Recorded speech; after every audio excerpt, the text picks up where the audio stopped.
Hello बच्चों, कैसे हैं आप सभी लोग। आशा करता हूँ सभी लोग अच्छे से पढ़ रहे होंगे।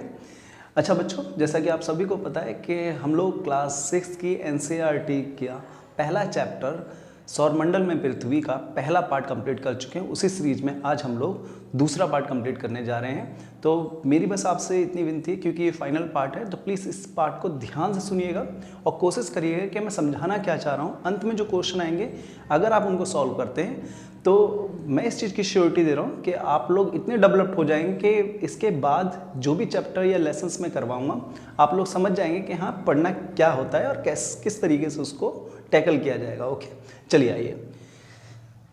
जैसा कि आप सभी लोग जानते हैं, सौरमंडल, लास्ट क्लास में मैंने आपको सौरमंडल की डेफिनेशन दी थी। उसी सीरीज में आज ये दूसरी डेफिनेशंस क्या कहती है, तो देखिए, सूर्य 8 ग्रह और उपग्रह तथा कुछ अन्य ग्रह खगोलीय पिंड हैं, जैसे क्षुद्र ग्रह एवं उल्का पिंड मिलकर सौरमंडल का निर्माण करते हैं। बच्चों बस यही देखो, सूर्य 8 ग्रह, कुछ उपग्रह तथा कुछ अन्य खगोलीय पिंड, जैसे क्षुद्र ग्रह, छोटे छोटे ग्रह, मैंने कल उस दिन आपको बताया भी था, एवं उल्का पिंड मिलकर सौरमंडल का निर्माण करते हैं। तो अगर आपसे कभी भी सौरमंडल की डेफिनेशंस पूछी जाए तो आप याद रखिएगा, सूर्य, 8 ग्रह, उपग्रह तथा कुछ अन्य खगोलीय पिंड, जैसे क्षुद्र ग्रह एवं उल्का पिंड मिलकर पूरे सौरमंडल का निर्माण करते हैं। ठीक है, अब देखिए आप लोग याद रखें, लेकिन इन सब का जो मुखिया है वो कौन है? इन सब का मुखिया सूर्य है। लास्ट क्लास में मैंने आप लोगों को एक ट्रिक भी दी थी, जिससे कि आप सौरमंडल में स्थित जितने भी ग्रह हैं, आप उन सभी ग्रहों को अच्छे से समझ सके। और मैंने एक ट्रिक भी दी थी जिसमें ये था कि आप किस तरीके से उन प्लैनेट्स का नाम याद कर सकते हो।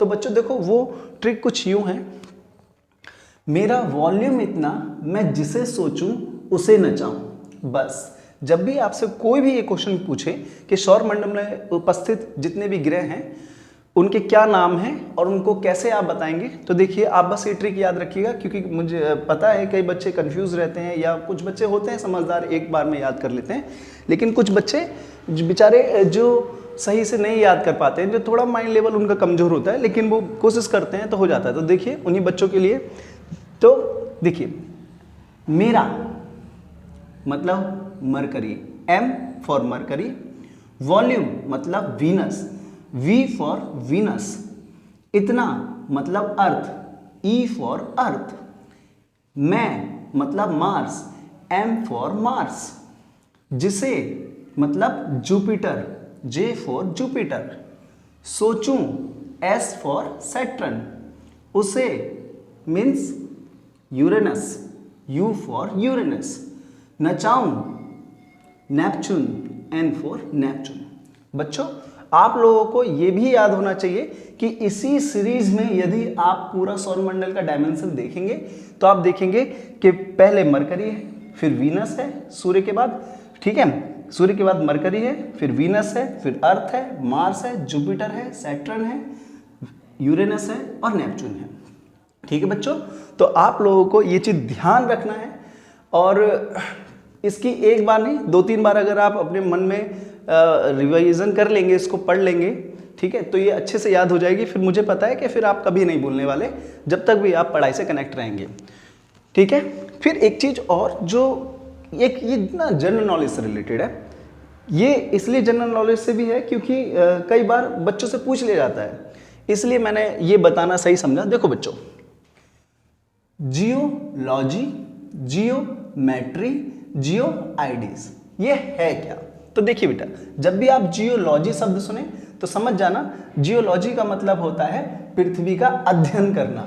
जो लोग या जो बच्चे पृथ्वी के अध्ययन की पढ़ाई करते हैं वो लोग जियोलॉजी की पढ़ाई करते हैं। ठीक है, जियोमेट्री मतलब पृथ्वी का मापन, पृथ्वी की लंबाई, चौड़ाई, उसका घनत्व कितना है, ये सारी चीजें जिस पढ़ाई के अंतर्गत आती हैं उसको बोलते हैं जियोमेट्री, मतलब पृथ्वी का अध्ययन। फिर अगर हम बात करें जियोआइड, तो देखो जियोआइड क्या होता है? पृथ्वी का अनुरूप, मतलब कि ये कि पृथ्वी गोल है, ठीक है, पृथ्वी की कहाँ कहाँ संरचना किस प्रकार से है, ये सारी चीजें आप जियोआइड्स के अंदर पढ़ते हैं। ठीक है बच्चों, तो ये क्वेश्चंस में भी 1 नंबर या 2 नंबर में अगर आपसे पूछ ले कि जियोमेट्रिया और जियोलॉजी क्या होता है, तो आप इसको एक बार पढ़ लेंगे तो याद हो जाएगा। क्योंकि ये पार्ट 2 है, तो इसमें मैं आपको ऑलरेडी ही बता चुका हूँ कि आज मैं आप लोगों को मुख्य प्रश्न देने वाला हूँ, और इस प्रश्न को बच्चों आप प्लीज़ अभी के अभी अपनी कॉपी में सॉल्व करने की कोशिश करना, क्योंकि आप इजीली कर लेंगे, मुझे पता है। ठीक है, तो practice make a man perfect, इसलिए आप प्लीज़ प्रैक्टिस करिएगा सिर्फ 2 क्वेश्चंस की। पहला क्वेश्चन है, सौर मंडल किसे कहते हैं? याद है आपको फर्स्ट डेफिनेशन जो मैंने पिछली क्लास में करवाई है, और दूसरी डेफिनेशन अगर आप इसको ऐड करके बोलेंगे तो इजीली आप इस क्वेश्चन का आंसर दे देंगे। ठीक है, दूसरा क्वेश्चन है, सौर मंडल में कितने ग्रह हैं, उन्हें क्रमवार बताएं। बच्चों, क्रमवार कैसे बताना है ये मैं आप लोगों को ऑलरेडी बता चुका हूं। सौर मंडल में कितने ग्रह हैं ये भी यदि आप ध्यान से इस सीरीज को देखेंगे तो आप समझ जाएंगे। तो बस कुछ नहीं करना है, अपने शब्दों को निकाल कर जिस प्रकार से आपको लगता है कि इजी भाषा में आप लिख सकते हो, उस इजी भाषा में आपको बस लिखने की प्रैक्टिस करनी है। बच्चों, मैंने देखा है कई बच्चे होते हैं जो पढ़ लेते हैं, क्लास अटेंड कर लेते हैं, लेकिन अपने आंसर राइटिंग की प्रैक्टिस नहीं करते हैं। तो बच्चों, जब भी आप कोई चीज़ पढ़ा करें, कोशिश करा करें कि एक बार उसको लिख के देख लो, क्योंकि यदि आप उसको लिख के देख लेते हो तो आपका माइंड उसको कैच कर लेता है और उसको ये चीज़ याद रहती है कि हाँ ये चीज़ मैंने की है। तो जब भी वो चीज़ आपके सामने आएगी, ठीक है, या वो क्वेश्चन आपके सामने आएगा, आपका माइंड ऑटोमेटिकली एक्टिव हो जाएगा और आप इजीली उस क्वेश्चन के आंसर को कर लोगे। ठीक है बच्चों, तो आज ये लास्ट क्लास है 6th की। इसमें मैंने लेसन 1 कंप्लीट कर दिया है, पार्ट 1 पार्ट 2 दोनों कंप्लीट हो गए हैं।